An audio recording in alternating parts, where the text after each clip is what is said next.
All right, we're going to go on to reports. I am pleased to introduce our representative, Michael Zalewski, from talking to us about Senate Bill 16.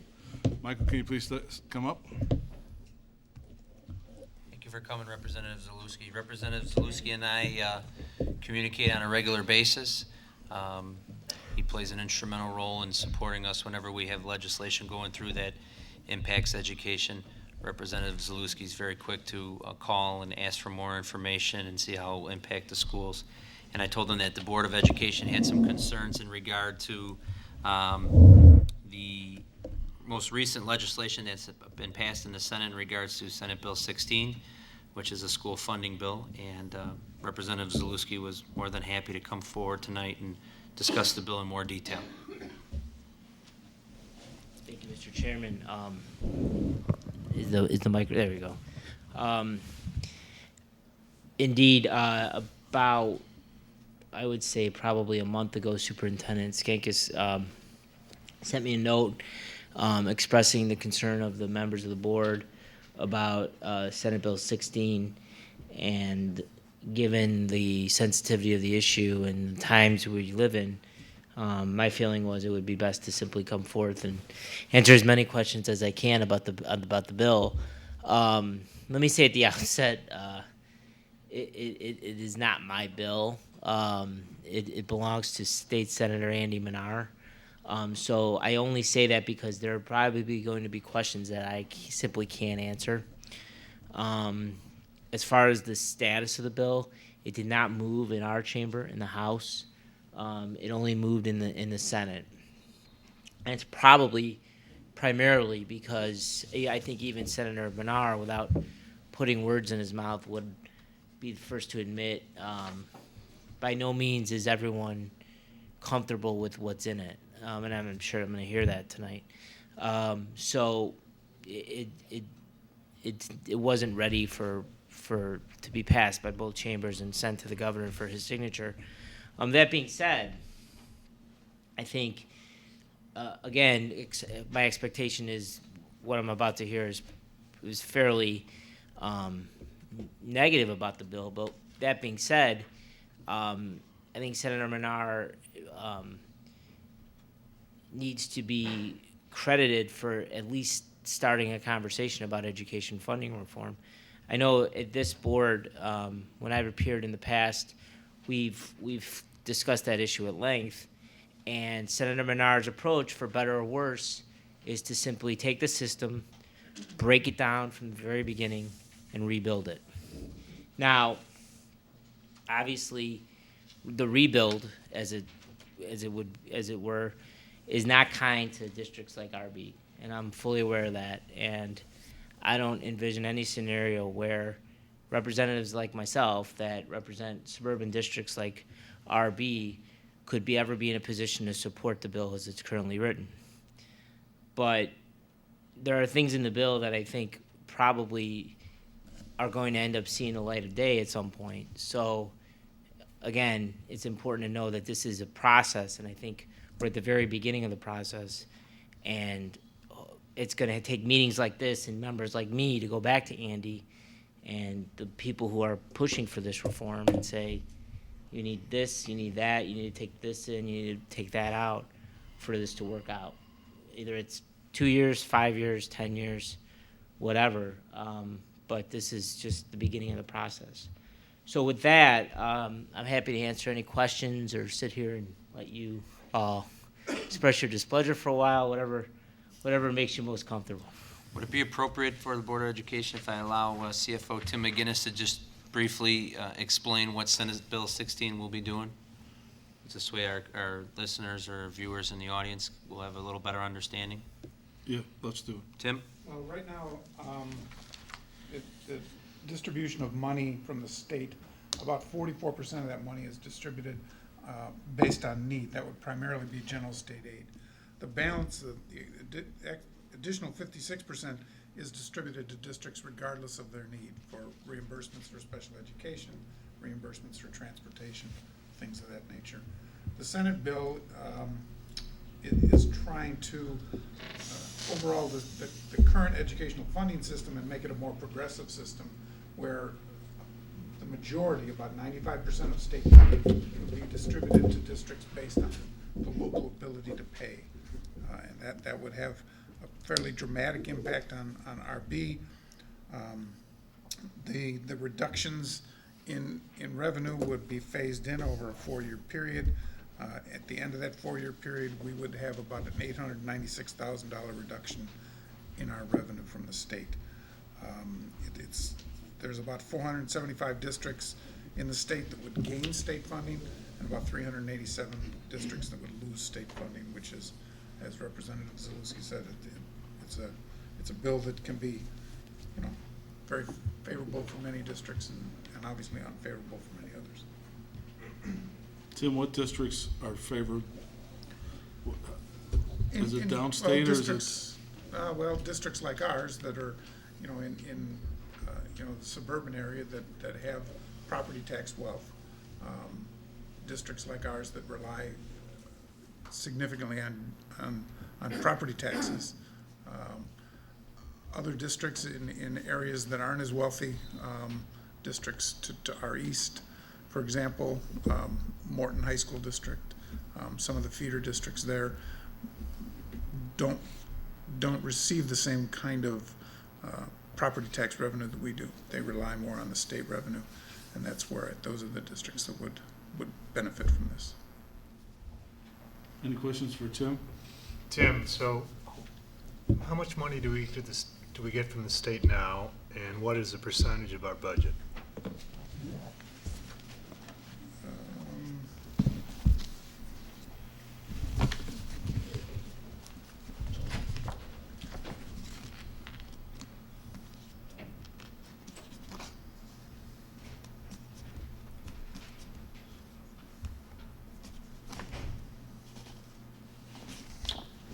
In our budget for next year in the education fund, we would receive about $500,000, a little more than, about $1.2 million in revenue from the state, out of a total of over $20 million in revenue.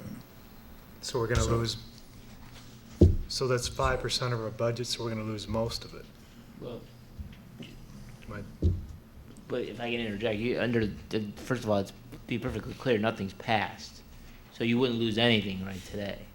Right, but I'm just looking ahead. Okay, all right. So In a 4-year term, we'd leave 1.2 is 75% of it going of away. the state aid, yes. Right. So Mike, I'm looking on a website that says that basically your net impact on all of your schools is a negative. So I would assume you're not gonna be favorable with this. I wouldn't vote for the bill as it's currently drafted. Because it's appropriate that you're here today, because we have a group of, a handful of parents and students here who are gonna come up to us and tell us how we had cut funding for arts, and that they really wanna reinstate some arts. Well, if we're gonna be faced with another $1 million cut over a 3-year time frame, how do we go to them and tell them we can still support all the things that they are willing to put in their property tax bills, which are extremely high right now, and we're gonna have to tell them, well, the state is gonna be throwing us it's gonna be taking away $900,000 from us. We got this. Well, but Potentially. the answer to your question is correct. That's a very difficult message to tell parents, and I'm not familiar with the arts issue specifically, so I won't comment on that. But I can tell you that if anyone in this room or on this board thinks that the way we fund education right now is okay, then I think, and if the parents that are going to come forth and say, to have to come forth and fight for programs like arts, and last year it was athletics, and they have to lurch from thing to thing to thing to wonder if things are going to get funded. If that's an okay system to everybody, then yeah, we should probably not pursue any reform at all. I think what the proponents of Senate Bill 16 would tell you is, this is by no means soup yet. However, we have to break the whole thing down and rebuild it in order for everyone, including RB, including Morton, including the downstate districts who predominantly are winners of this, by this bill, for everyone to flourish. Because right now, the system doesn't work for anybody, as far as I'm concerned. But the system you're proposing does exactly the same thing. It just takes more money from people who've been paying more their fair share for a long period of time, So, right? so what I would, so your question is, does it take more from property taxpayers, or does it Yeah. take more? I mean, if we want to do the same thing we're doing now, after you take $1 million of state revenue from us, we have to raise our property tax $1 million. Or we have to cut, because that's how we get funds, right? Right. So we get almost nothing from the federal government, districts like ours. Right now, we're getting $900,000 from the state. So your proposal is give $36 million more to the city of Again, Chicago. Mr. Walsh, it's not my I'm proposal. sorry. Okay. The proposal that you said is trying to improve on something for a district like ours is just making it worse. It makes it better for the city. And the problem I have with it, it's referred to, I assume Tim didn't make this up, as progressive. I'm not sure why it's progressive. It's a fun And word. based on ability to pay. But having grown up in the city myself, every year the city of Chicago keeps their property taxes down. Right? So, So Mr. to so make it Mi- fair. So, Mr. Walsh, I don't know if you'd be surprised to learn, but under this proposal, the Chicago Block Grant that drives all suburban board chairs crazy and all suburban school board members crazy is gone. Chicago gets the same exact number that RB would get. So, again, and Senator Menard would say that going to an as-needed basis of a per pupil basis based on need, again, you guys RB is not a winner in this plan. And under this plan, there's no way I could support this bill and live to talk about it. That being said, this is a step away from picking winners and losers in education funding, not a step toward it. How do we replace RB's funding and keep them level under this proposal? That's the magic question. But don't confuse this proposal with extrapolating out picking winners and losers when it comes to education funding, because it's not what it does. It recalculates the whole system, the foundation level, how it's calculated, why it's done the way it is. All of that is redone under this proposal. But maybe you or Tim can explain, isn't the basic premise, the starting point, how much funding is paid for through local property taxes still? No, the basic premise is our obligation to school districts is not based on this archaic formula of foundation level and however we decide per pupil we're going to give you money. It's based on an as-needed basis. Okay, well- Now, those metrics are never going to work for RB. I'll be the first one to tell you and the chair and the superintendent, never. It won't work for you guys, and we have to figure that out. But the metrics are designed to be on an as-needed basis. They're not designed to shift more money to the property taxpayers. So what's, Isn't how's that the the, result? Yes, and therein lies the problem. what's the as-needed basis, so everybody understands? So there's a series of metrics based on federal funding formulas, who needs the free lunch program, and it's all in the bill of how the metrics are designed and who would get the funding levels. But again, it's basically a recalibration of need based on the individual pupil, not necessarily the needs of the school district as a whole. So what's the status on this? Is it out of committee and Senate? It's out of the Senate. And the reason for that is, and this is just pure political speak, the Senate Senator Menard is a well-regarded senator. He's worked long and hard on this. He's made it his number one priority because under this proposal, his school districts see a very strong gain in state funding. He, under the current formula, doesn't do well. His school districts do not do well. Downstate districts do not do well. So, again, all politics is local, and you know, to the extent that he's doing this to change the conversation and shed new light on the funding problem, I think that he was able to pass the bill and get the conversation started, and it worked. I mean, it caught the attention of a board like RB and compelled the superintendent to reach out to me and come and explain it. So now we're having a conversation about school funding that we frankly haven't had. We've talked about why the system's bad, but we've never talked about an alternative proposal that makes it better. Now, you all would argue this does not make it better, and in part, I agree, because it doesn't work for your board. But we're having a different conversation than we've had in the past, and to that extent, it's probably a healthy thing. So it's out of the Senate, onto the Senate floor for a vote? It already passed the Senate. Okay, so it's in into the the House, House. and the House has not moved the bill. It's still in committee then, hasn't even brought it to It the hasn't committee? even got out of the Rules Committee. Okay. So, let me just tell you, we talked about last time you were here.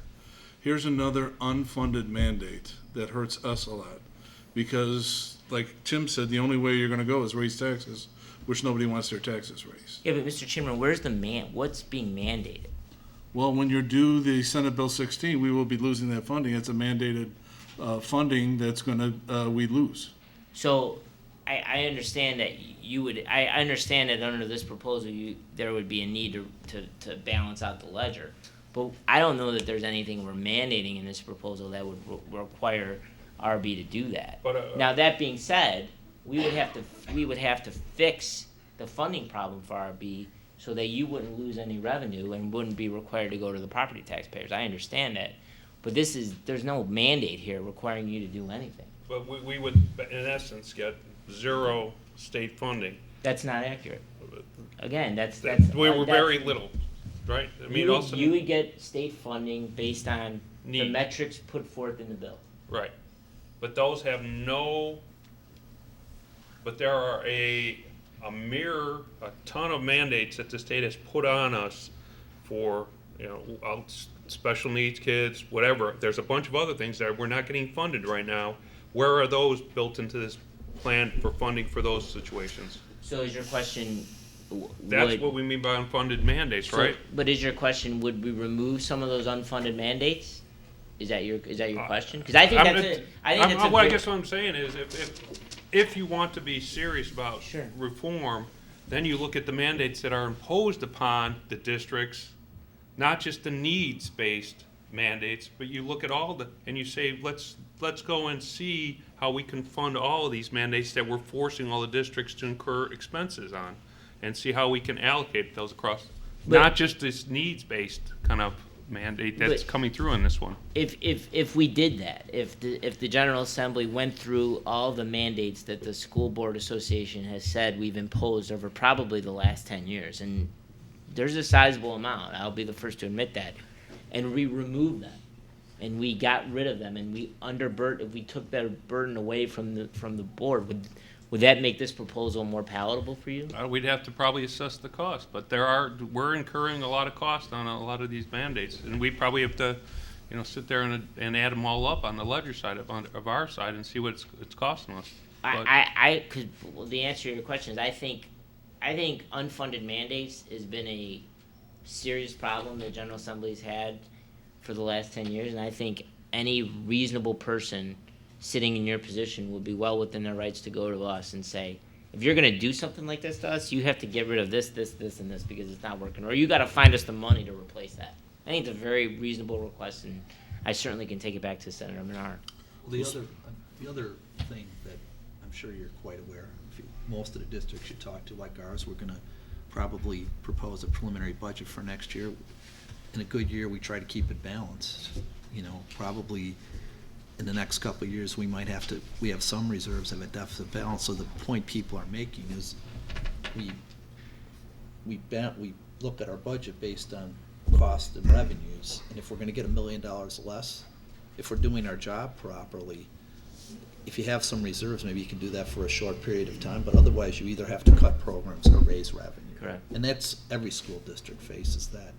And again, I say this not to get in a whole different political debate, but an example, in the last time you were here, and I think Gary made the point of, a mandate, for instance, when there was talk of shifting the pension to the local school district, saying it benefits them, it's a state law. However it comes out, it's a state mandate that teachers get a pension, Yeah. which is fine.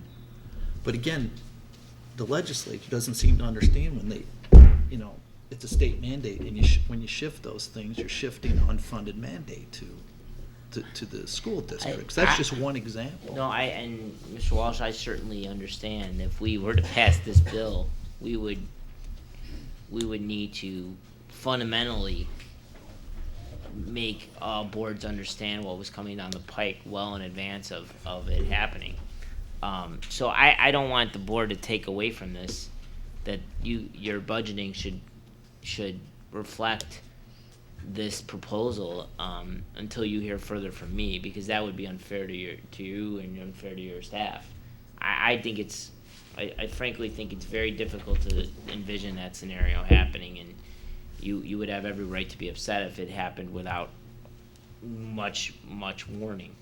And as to the shift, if you are concerned about the pension shift, my advice to you is to contact your attorney and ask them to file an amicus brief with the Illinois Supreme Court when our Senate Bill 1 gets to there. Because last Thursday, by a vote of 6-1, they struck down a change we did to health benefits.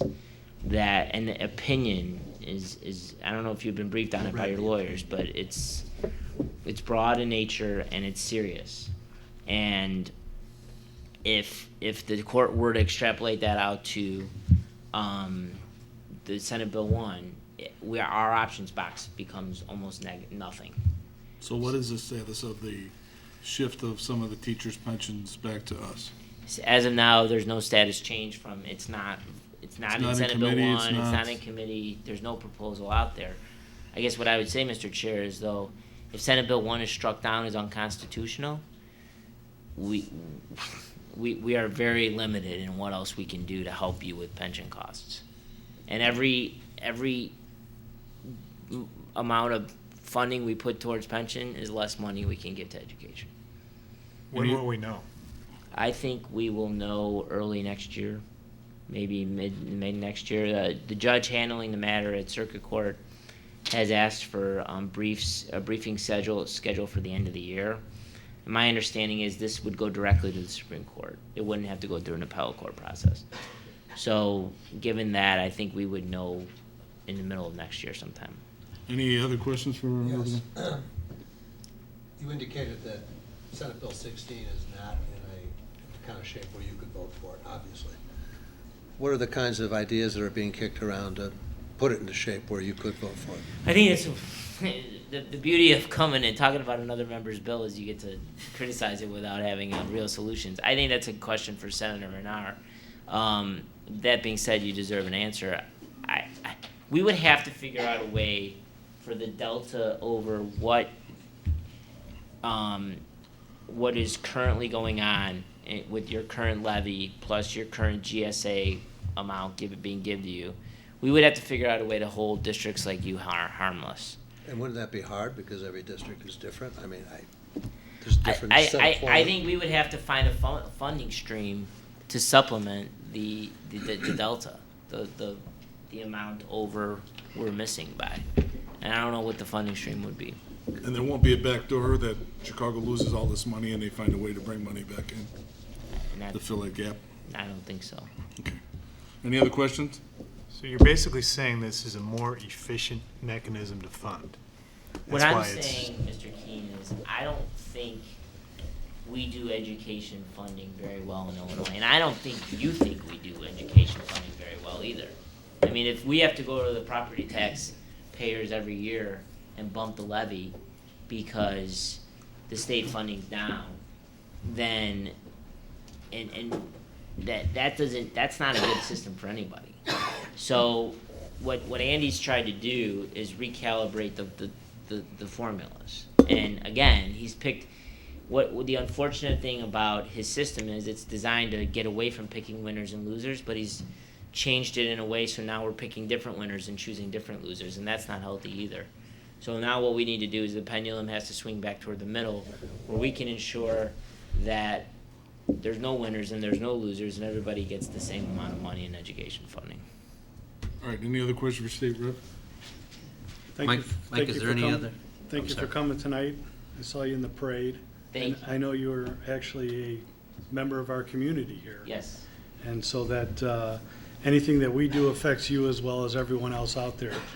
I'd ask maybe, you know, I know your time is really valuable, maybe catch it on TV and listen to all the parents who are about to come up and ask us to spend money on certain things. And what Mr. Gritchen said is, you know, we're elected to try to come up with these budget scenarios to best move this district forward. And when we talked about the pension being, you know, possibly moved down to us, we said, hey, if you're gonna do that, is there a mechanism you can give us to increase the tax base to cover that? Because what would we do if $2 or $3 million a year came down on us with no way to raise the taxes? Because, as we know, the state says you can't raise the taxes more than 5% a year. So we're caught in this catch-22.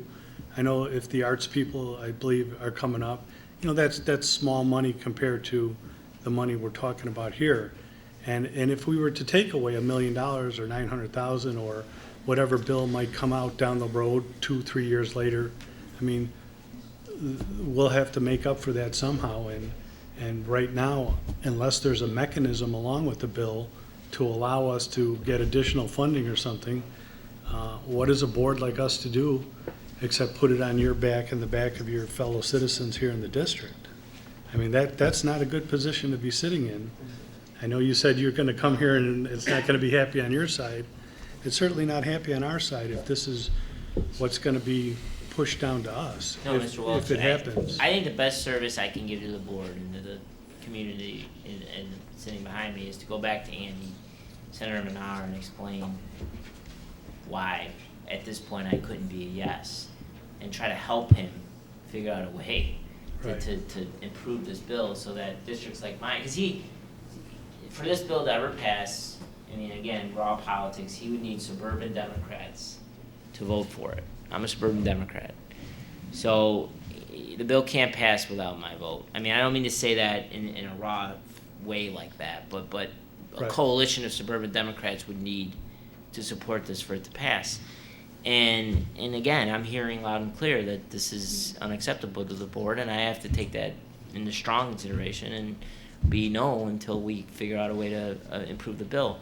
I just would ask the board to realize that for so long in Springfield, we've been told by boards like yours that we do things so badly, and our systems are so bad when it comes to unfunded mandates and not funding things appropriately, and you know, spending when we didn't have it, and doing all these things. And Senator Menard's effort, as flawed as you think it might be, is a real different way to go about fixing a problem, and that's breaking it down and starting from scratch and rebuilding it. And he probably isn't show ready quite yet, but things like this are what we need more of in Springfield in terms of the thinking. Maybe not the results and the numbers, but the thinking.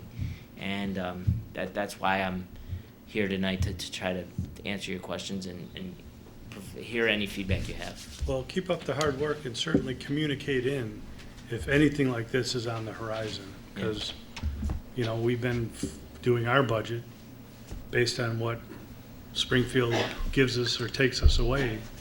And if that's going to change in any way, we're going to need to know, and we're going to need to react, and we're going to need to move forward also.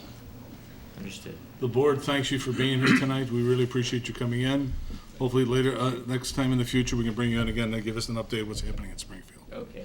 Thank you very much. Appreciate it. Thank you, Representative.